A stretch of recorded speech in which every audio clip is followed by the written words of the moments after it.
वंदे मातरम, आप देख रहे हैं सत्ता का टेम्परेचर और मैं हूं आपके साथ आशिमा त्यागी। जैसे जैसे विधानसभा चुनाव नजदीक आ रहे हैं वैसे वैसे राजनीतिक पार्टियों में हलचल तेज है। लोगों को साधने की कोशिश हो रही है तो वहीं पार्टियां एक दूसरे पर निशाना साध रही है, एक दूसरे के गढ़ में जाकर रैलियां कर रही है। तो कांग्रेस जहां बीजेपी पर निशाना साध रही है तो वहीं दूसरी तरफ बीजेपी कह रही है कि कांग्रेस खुद असमंजस में है और अब धीरे धीरे सियासत भी तेज होती जा रही है। चुनावी आगाज हो गया है।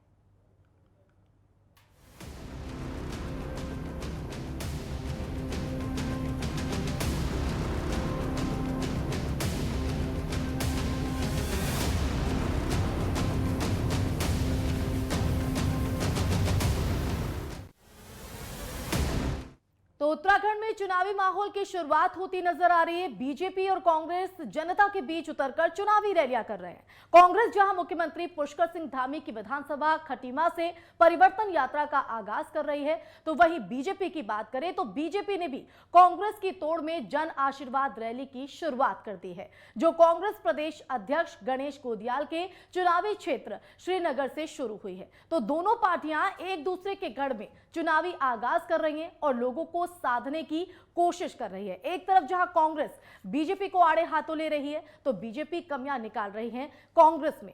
दूसरी तरफ बीजेपी का यह भी कहना है कि कांग्रेस खुद ही असमंजस की स्थिति में है और सरकार अपनी उपलब्धियों के साथ पूरी तरह से कायम है। तो आज इसी मुद्दे पर चर्चा करेंगे कि इन चुनावी रैलियों का क्या मकसद है, किस उद्देश्य के साथ ये जो चुनावी दल जो जा रहे हैं जनता के बीच किस तरह से वो सरोकार रखती हैं या फिर एक दूसरे को जवाबी कार्रवाई में ये रैलियां निकाली जा रही है। तो ये तमाम ऐसे सवाल हैं जिन पर आज हम चर्चा करेंगे और चर्चा में हमारे साथ खास मेहमान जुड़ गए हैं। तो बीजेपी से हमारे साथ बीजेपी प्रवक्ता विनय गोयल, तो वहीं कांग्रेस प्रवक्ता लखपत बटोला जी हमारे साथ मौजूद हैं। और यहां पर जिस तरह से सवाल लगातार बना हुआ है विनय जी, तो इस चर्चा की शुरुआत भी आप ही से करना चाहूंगी क्योंकि सत्ता में इस वक्त आप हैं और अब जिस तरह से चुनावी रैलियों को निकाला जा रहा है, क्या माना जाए कि क्या आने वाले चुनावों के लिए चुनावी बिगुल बज चुका है इन रैलियों के जरिए? देखिए, हम सभी जानते हैं कि 2022 अब बहुत ज़्यादा दूर है नहीं और अभी तक पिछले दिनों जिस प्रकार से कोविड का प्रकोप अपने चरम पर था, अब धीरे धीरे कोविड की सारी कंट्रोल हमने आ गई है। अधिकांश क्षेत्रों में वैक्सीनेशन हो चुका है और उसके बाद अब जो 2022 के जो चुनाव हैं उसके लिए निश्चित रूप से जनता को ये बताने की नितांत आवश्यकता महसूस होती है कि कांग्रेस किस प्रकार से देश की और प्रदेश की जनता को भरमाने का काम कर रही है। हमारे देश के प्रधानमंत्री जी ने, हमारे प्रदेश के मुख्यमंत्री जी ने जिस प्रकार से उत्तराखंड के विकास के लिए अपना सब कुछ झोंक रखा है, लेकिन कांग्रेस केवल इसलिए कि ये भारतीय जनता पार्टी का जो, चाहे वो केंद्र की सरकार है चाहे प्रदेश की सरकार है, जो जनता की भलाई के लिए जो काम कर रही है और उसके कारण से जो लोकप्रियता भारतीय जनता पार्टी को हासिल हो रही है, उससे किस प्रकार से भ्रम फैलाकर वो अपना हित साध सके, इसके लिए वो अपने कार्यक्रम कर रही है। तो भारतीय जनता पार्टी भी जनता के बीच में जाकर लगातार उनकी सेवा करने का काम कर रही है और वास्तविक तथ्यों से अवगत कराने का काम कर रही है। बिल्कुल विनय जी, आप ही के साथ इसी सेम सवाल के साथ आना चाहती हूं क्योंकि जिस तरह से परिवर्तन यात्रा आप लोगों की तरफ से निकाली जा रही है, साफ तौर पर आपका कहना है कि इस परिवर्तन की यात्रा के जरिए कहीं ना कहीं सीधा जनता से रूबरू होगी कांग्रेस। अब ऐसे में इस यात्रा को किस तरह से देखा जाए, किस उद्देश्य के साथ जनता के बीच जा रहे हैं आप, और क्या चुनावी बिगुल? हेलो विनय जी, आप तक आवाज पहुंच रही है?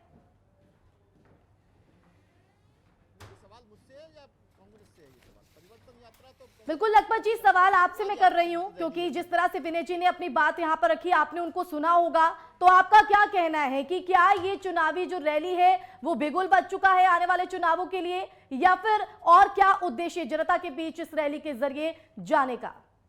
गोयल साहब ने बहुत अच्छी बात कही जी। कांग्रेस अपनी यात्राओं से भाजपा की तो प्रचार कर रही, कांग्रेस ये बताना चाह रहे कि आपके मंत्री ने एक ऐसा ऐप डेवलप कर दिया है जी जो बारिश को भी तितर बितर कर सकता है। आपके केंद्रीय मंत्री ने संसद के अंदर कह दिया है कि गरुड़ गंगा की गंगलोड़े से यदि उसका घिसावा पानी पिएंगे तो महिला की नॉर्मल डिलीवरी हो जाएगी। आपके पूर्व मुख्यमंत्री ने कहा कि गाय ऑक्सीजन लेती है, तो महाशय आपने इतने बड़े बड़े रिसर्च कर दिए हैं, जी। इस रिसर्च को हम जनता को तो बताएंगे कि भाजपा के मंत्री विधायक जनता के हित के अलावा साइंस में बड़े बड़े डेवलपमेंट कर रही है और उनकी नई नई थ्योरियां समझाई जा रही। अब विकास की बात मैं बताता हूँ, आपने प्रदेश पे डबल इंजन की सरकार ने 66,000 करोड़ का कर्जा थोप दिया, ये विकास का मानक है? आपके एक विधायक डीएनए टेस्ट कराने से घबरा रहे, महिला मुख्यमंत्री तक चले गए, 3-3 मुख्यमंत्रियों तक शिकायत कर दी, लेकिन डीएनए टेस्ट नहीं हो रहा। 3-3 4-4 विधायक पे बलात्कार के आरोप चल रहे। ये प्रदेश का विकास है? आप कुंभ से लेकर कर्मकांड बोर्ड से लेकर तमाम सैनिटाइजर से लेकर घोटाले कर देते हैं, प्रदेश को नंबर 1 घोटाला प्रदेश बना दिया। ये आपने विकास किया है? आपने पूरे देश के अंदर बेरोजगारी में उत्तराखंड नंबर 2 पे पहुंचा दिया है। क्या ये आपका विकास का मॉडल है? ये प्रदेश कांग्रेस ये भी जी बिल्कुल। लखपत जी क्या कहना चाहेंगे, किस कर्जे की बात कर रहे हैं विनय यहाँ पर? लखपत जी जिस तरह से बात यहाँ पर रख रहे हैं, उनका कहना है कि प्रदेश को एक नंबर 1 जो है घोटाले का प्रदेश बना दिया गया है। किस कर्जे की बात कर रहे हैं लखपत जी? जी मेरे से कह रहे हैं? जी विनय जी आपसे। जी आशिमा जी, देखिए मैं स्पष्ट रूप से ये कहना चाहता हूं कि जिस पार्टी के जमाने में लाखों करोड़ रुपए के घोटाले हुए हों और जिस पार्टी की राष्ट्रीय अध्यक्षा और उपाध्यक्ष बेल पर बाहर हो नेशनल हेराल्ड केस में, वो अगर ये घोटालों की बात करें तो उनको शोभा नहीं देता। जिस प्रकार से कांग्रेस के मुख्यमंत्री रहते, इनके पूर्व मुख्यमंत्री टीवी चैनल पर कहते पकड़े गए कि साहब तुम 30 करोड़ कमा लो, 40 करोड़ कमा लो, मैं आंखें बंद कर लूंगा, ऐसी पार्टी का व्यक्ति बैठकर टीवी चैनल पर भ्रष्टाचार के बारे में बात करे तो मुझे लगता है ये शोभा नहीं देता। भारतीय जनता पार्टी ने जिस प्रकार से प्रदेश के विकास के नए आयाम स्थापित किए हैं, मैं बताना चाहता हूं कि इनके जमाने में विकास किस तरह से होता था कि एक पुल बनना होता था, वो दुगने समय में बनता था, 4 गुनी कीमत में बनता था और पुल बनता था आधा। ठीक है, बिल्कुल देहरादून में जिस प्रकार से पुल बने हैं, ये और हमारे जमाने में समय से पहले काम पूरे हुए हैं। लेकिन विनय जी जिस कर्जे की बात कर रहे हैं, आप इससे कितना इत्तेफाक रखते हैं? किस कर्जे की बात कर रहे हैं विनय जी यहाँ पर? मैं उसका जवाब जानना चाहती हूँ शायद, और लखपत जी भी इस बात का इंतजार कर रहे हैं। हाँ नहीं, देखिए लखपत बुटोला जी, देखिए यहाँ कांग्रेस प्रवक्ता के रूप में यहाँ बैठे हैं, तो ये कोई हमारे को हमारी शान में कसीदे तो गढ़ेंगे नहीं। निश्चित रूप से वो ऐसी बातें करेंगे, इसी काम के लिए उनके पार्टी ने उन्हें नियुक्त किया है। लेकिन भारतीय जनता पार्टी ने अगर प्रदेश के विकास के लिए कोई भी संसाधन जुटाए हैं तो वो सारे नियम कायदे कानूनों के तहत, और जो हमारा रिजर्व बैंक, जो हमारा शासन प्रशासन अनुमन्य करता है किसी भी सरकार में, जहां कांग्रेस की सरकारें हैं वहां ये भी अपने सरकारों को चलाने के लिए, वहां विकास योजनाओं के लिए जिस प्रकार संसाधन जुटाते हैं वो एक सेट परंपरा है, सेट प्रोसीजर है, उसी के तहत, और उसके किसी भी सेट प्रोसीजर से बाहर जाकर भारतीय जनता पार्टी की प्रदेश सरकार में कोई काम नहीं किया है। और हमने एक एक पैसे का सदुपयोग किया है, समय से पहले काम पूरा करके राशि को बचाने का काम हमने किया है। कांग्रेस की तरह 4-4 गुने पैसे नहीं खर्च किए हैं और 4 गुने पैसे खर्च करके आधा काम नहीं किया है। लखपत जी आप मुस्कुरा रहे हैं, इस मुस्कुराहट के पीछे क्या वजह है? और आपको कहीं ना कहीं जवाब मिल गया होगा विनय जी ने जिस तरह से रखी है अपनी तमाम बातें विकास को लेकर। विनय जी ने कांग्रेस को गलियाने के अलावा मेरे तथ्यात्मक कोई जवाब नहीं दिया। इनको मैं जवाब दे, इन्होंने पुलों की बात की। गोयल साहब पहली बार, बहुत गंभीर प्रवक्ता है, बहुत ज्ञानी है, लेकिन पहली बार वो भी तिल मिलाए हैं और बौखला रहे हैं। मैं आपसे पूछा, देहरादून के 5 पुल टूट गए पिछले 1.5 महीने में, तो ये सरकार आप ही की है ना? ये पुल आप ही के सरकार में बने थे। बड़ासी का पुल आपकी सरकार में बना था, डोईवाला का फ्लाईओवर आपकी सरकार में बना था, नेपाली फॉर्म का फ्लाईओवर आपकी सरकार में बना था। ये सारे के सारे एक बरसात नहीं झेल पाए, उसको छोड़ दीजिए। आप देहरादून आएंगे कभी तो आईएसबीटी से और रिस्पना पुल तक की डिस्टेंस देखिए कैसे सड़क है, पता चल जाएगा क्या विकास है। प्रदेश देश के अंदर नंबर 2 पे बेरोजगारी पे है, सबसे ज्यादा कर्जा लेने वाला मेरा प्रदेश है। कोरोना महामारी में सबसे ज्यादा मरने वाली औसतन उत्तराखंड का रहा है, पहली बात।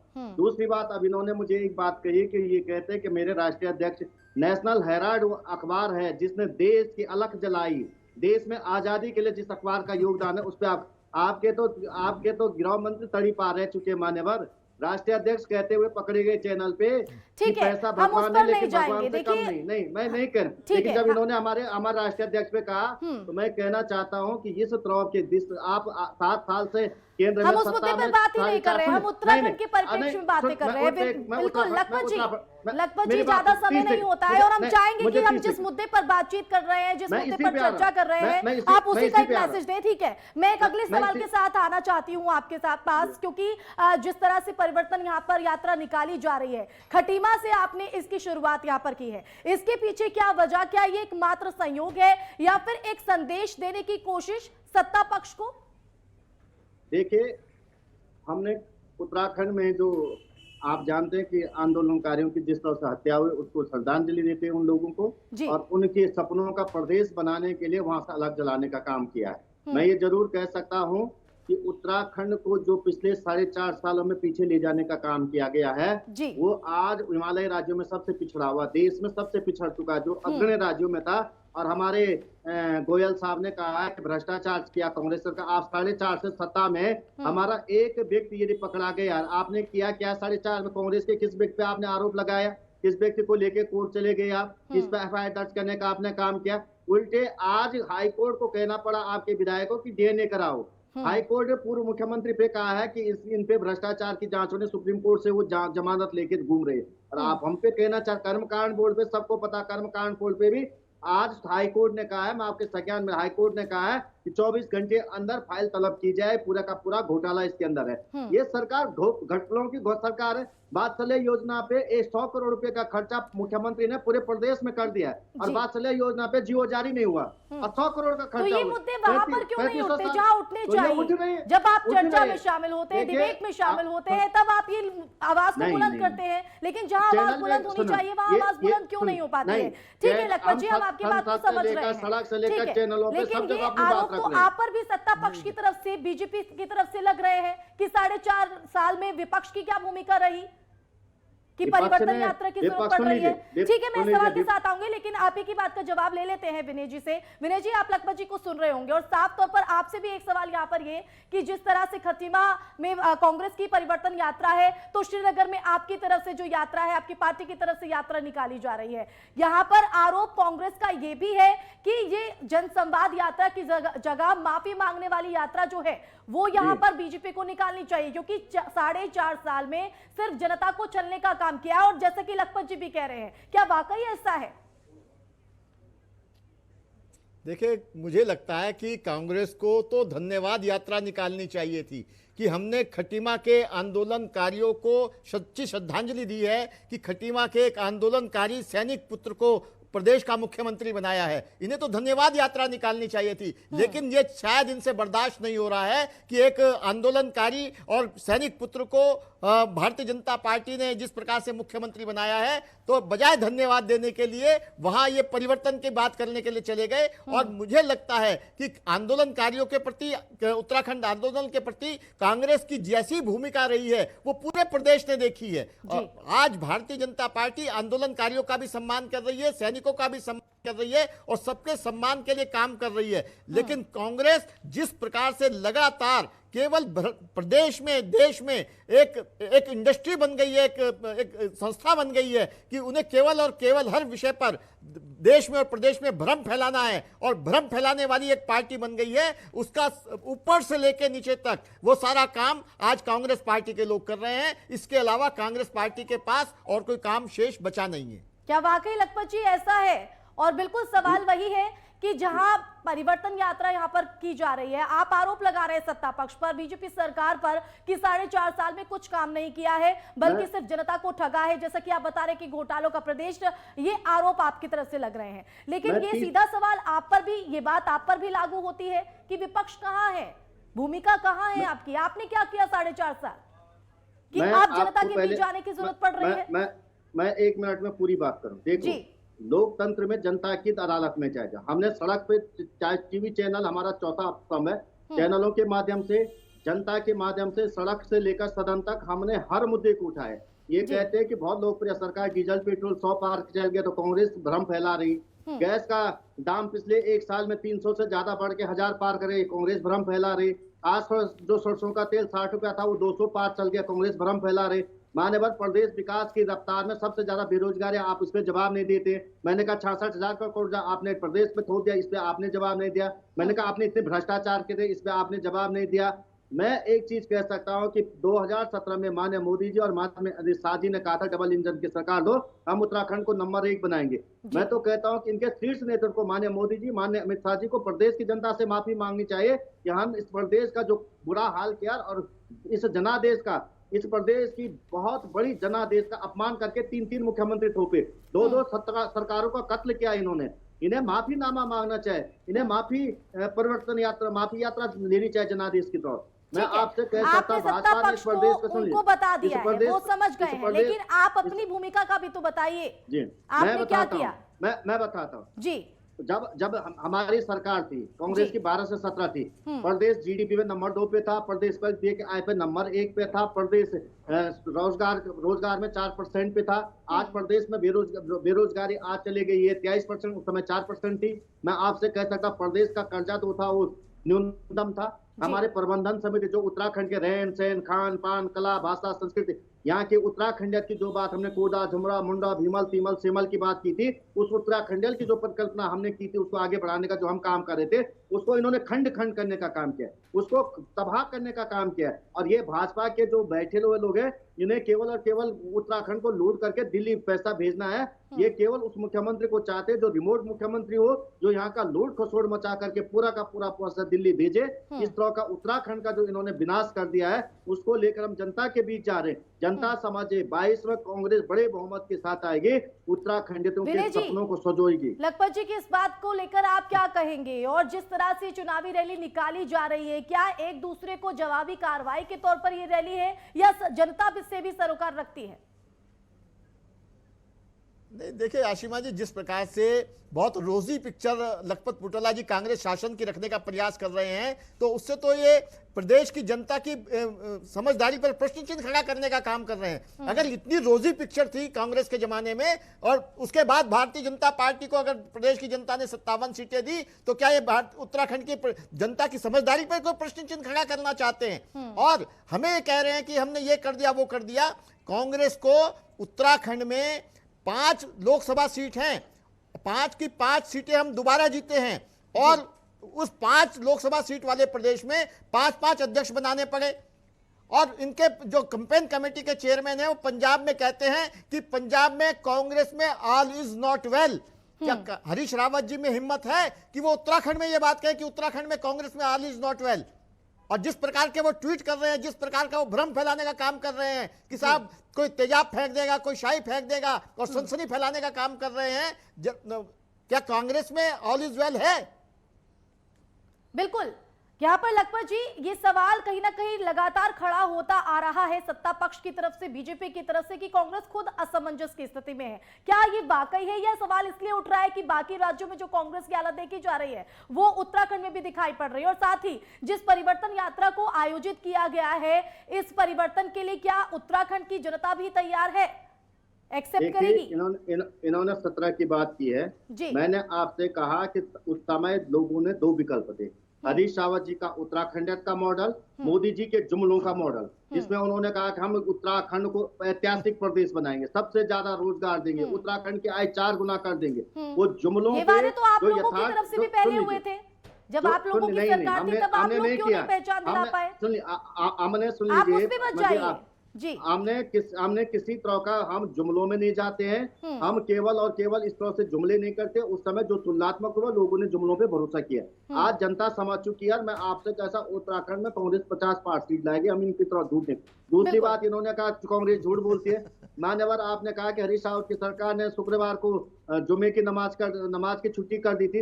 हरीश रावत जी ने चैलेंज किया कि किसी माय के लाल में हिम्मत है तो आप शासनादेश को दिखाएं। आप शासनादेश की हिम्मत तो दिखा नहीं पा रहे। लेकिन झूठ पे झूठ जो भाजपा के प्रवक्ता से लेकर राष्ट्रीय नेतृत्व तक बोलता है, उसकी कोई स्थान नहीं। इनके प्रदेश कार्यालय में एक व्यक्ति बेरोजगारी में आत्महत्या कर देता मंत्री के सामने, तब ये कुछ नहीं कहते। इनके संगठन मंत्री में प्रदेश मुख्यालय में एक महिला पे महिला उत्पीड़न का आरोप लगाते, तब आप कुछ नहीं कहते हैं। जब आपके 3-3 विधायक पे बलात्कार के आरोप है, महिला 3-3 मुख्यमंत्रियों से हाथ जोड़ के विनती कर रहे कि भाई इसके डीएनए टेस्ट कराए, तब आप कुछ नहीं कहते। मान्यवर, प्रदेश में जब मैंने कहा 66,000 करोड़ का कर्जा क्यों है, तब आपने कुछ नहीं कहा। मैंने पूछा प्रदेश में सबसे ज्यादा बेरोजगारी क्यों है, तब आपने कुछ नहीं कहा। मैंने कहा भ्रष्टाचार चरम पे क्यों है, तब आपने कुछ नहीं कहा। लखपत जी जवाब ले लेते हैं विनय जी से। मैं तो अपने आंकड़े दे रहा हूं शासनकाल के, मेरे आंकड़े जवाब ले लेते हैं। 10 सेकंड मांगे, मात्र 10 सेकंड में वो आपकी बात का जवाब देंगे। कल्याण के अलावा विनय जी योजनाएं तो बताएं। लखपत जी टीवी चैनल पर हरीश रावत जी कहते हुए पकड़े गए, तुम 30 करोड़ कमा लो, 40 करोड़ कमा लो, मैं आंखें बंद कर लूंगा। क्या ये भी झूठ है क्या? मेरे बड़े भाई ये तो सबने देखा है, सुन लीजिए। अगर पूरे चैनल पर सबने देखा है, 30 करोड़ कमा लो, 40 करोड़ कमा लो, मैं क्या चीज गोयल साहब पूरे देश की जनता ने देखा है। अगर हरीश रावत जी ने कहा है मैं राजनीति छोड़ दूंगा, आप वो ट्यूब दिखाए मुझे, सुन लीजिए, वो आप दिखाए कि 30 करोड़ मैं राजनीति छोड़ क्या बात कर रहे हो? दिखाए मुझे, मैं राजनीति छोड़ दूंगा, मैं चैनल पे कह रहा हूं। हरीश रावत ने कहा 30 करोड़ पूरे प्रदेश की जनता ने देखा है। आप दिखाएं, मैं राजनीति छोड़ दूंगा। आप इस तरह के जो झूठ बोल, उन्होंने ये जरूर कहा है, सुन लीजिए, कहाँ गई आपकी सीबीआई उसके बाद? आप जिस तरह से उस समय सरकार को परेशान कर रहे थे, ये आप क्यों मुझे दिखा दीजिए इसको। मैं गोयल साहब मेरे बड़े भाई हैं, अगर आपका राजनीति छोड़ने का मन है तो वैसे ही छोड़ दीजिए।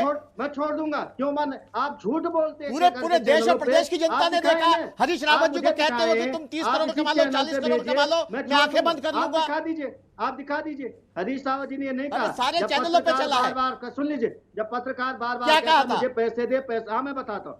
वो जब पत्रकार बार बार कहता है कि वो 5 करोड़ मांग रहा, वापस आने के लिए 5 करोड़, हरीश रावत जी कहते हैं मेरे पास 1 रुपया नहीं, न केंद्र के पास है। एक दूसरे को अगर आप दोनों को कितना भी टाइम दे दिया जाए तो शायद ये आरोप प्रत्यारोप का दौर खत्म नहीं होगा। आप गलत तथ्य मुझे बीच में आना पड़ रहा है और सवाल मैं विनय जी आपसे लेना चाहती हूँ। बीजेपी को जनता का आशीर्वाद चाहिए, तो जनता का आशीर्वाद पाने के लिए किन किन मुद्दों के साथ आप जनता के बीच जा रहे हैं? क्या जनता का आशीर्वाद मिलेगा आप लोगों को एक बार फिर से? जनता के पास हम लगातार विकास जो हमने बना का मॉडल पेश किया है, जिस प्रकार से लगातार विकास हो रहा है और जितना बजट कभी प्रदेशों का हुआ नहीं करता था, उससे कहीं ज्यादा हम जिस प्रकार से डबल इंजन की सरकार काम कर रही है, जो डबल इंजन की सरकार हमने मांगी थी वो हम पूरा करके दिखा रहे हैं। इतनी बड़ी बड़ी योजनाएं जिसके बारे में कभी सोचा नहीं जा सकता था, इतनी बड़ी बड़ी योजनाएं आज उत्तराखंड में अगर आज चल रही हैं और आगे नई नई योजनाएं आ रही हैं। अगर देहरादून से लेकर टिहरी तक सुरंग बनाने की बात हो रही है, अगर ऋषिकेश कर्णप्रयाग रेल लाइन पर काम चल रहा है, ऑल वेदर रोड तेजी से बन रही है, तो ये कोई छोटी योजनाएं नहीं है। और इससे भी आगे बढ़कर 32,000 करोड़ रुपए से हम अनेकों बड़े बड़े मार्गों का निर्माण कर रहे हैं, नेशनल हाईवेज का निर्माण कर रहे हैं। ये सारे काम अगर हो रहे हैं तो एक डबल इंजन की सरकार के कारण से हो रहे हैं और इस गति को बनाए रखने के लिए फिर से डबल इंजन की सरकार उत्तराखंड में चाहिए। इसके लिए हम जनता से आशीर्वाद मांगने जा रहे हैं। बिल्कुल, विनय जी ने तो दावा ठोक दिया है। लखपत जी आपका क्या कहना है? किन मुद्दों के साथ आप जनता के बीच जा रहे हैं और जो परिवर्तन की बात कर रहे हैं, क्या वो आने वाले समय में क्या परिवर्तन दिखेगा उत्तराखंड की जनता को? विनय जी ने कहा कि ऑल वेदर रोड बन रही। आपको पता है कि पहाड़ के रास्ते पिछले 7 दिनों से बंद है और 3-3 डी हमने देखा कि यात्रा मत कीजिए। ऑल वेदर रोड एक वजह नहीं झेल पाई और आप कहते हैं ऑल वेदर रोड चल रही है। आप पहाड़ की देहरादून के मैंने 7 पुल गिना है, आपको 7 पुल आपसे तो संभल नहीं पा रहे। आप ठीक है, आप उनकी बात पे मत जाइए, आप अपने मुद्दे गिनाइए। उसको तोड़ने पर लखपत जी आप अपने मुद्दे गिनाइए, आप किन मुद्दों के साथ जाएंगे? जनता उस बात का इंतजार कर रही है। सुनिए, हमारा महिला सुरक्षा, रोजगार, शिक्षा, स्वास्थ्य, पलायन, भ्रष्टाचार, ये सारे के सारे मुद्दे हमारे होंगे। और मैं आपको बता, भाजपा यहाँ आपने जमानत नहीं बचा पाएगी, 2.5 के अंक नहीं आ पाएगी और इस प्रदेश की जनता बिल्कुल जिस उद्देश्य के साथ आप जनता के बीच जा रहे हैं, लखपत जी आपकी बात पहुंच गई होगी जनता तक। और बिल्कुल जिस उद्देश्य के साथ आप जनता के बीच जा रहे हैं उसमें आप कामयाब हो। आप दोनों को ही बहुत बहुत शुभकामनाएं आने वाले चुनावों को लेकर, आने वाले इस उत्तराखंड के भविष्य को लेकर। फिलहाल बहुत बहुत शुक्रिया आपका इस चर्चा में शामिल होने के लिए, अपनी बात रखने के लिए। तो जाहिर तौर पर उत्तराखंड में इस वक्त सियासी पारा गरमाया हुआ है, चुनावी यात्रा निकल रही है, शक्ति प्रदर्शन होने की कोशिश हो रही है। ऐसे में देखना होगा कि जनता किस ओर रुख करती है। इसी के साथ सत्ता के टेम्परेचर में बस इतना ही। आप देखते रहिए नेटवर्क 10। जय हिंद।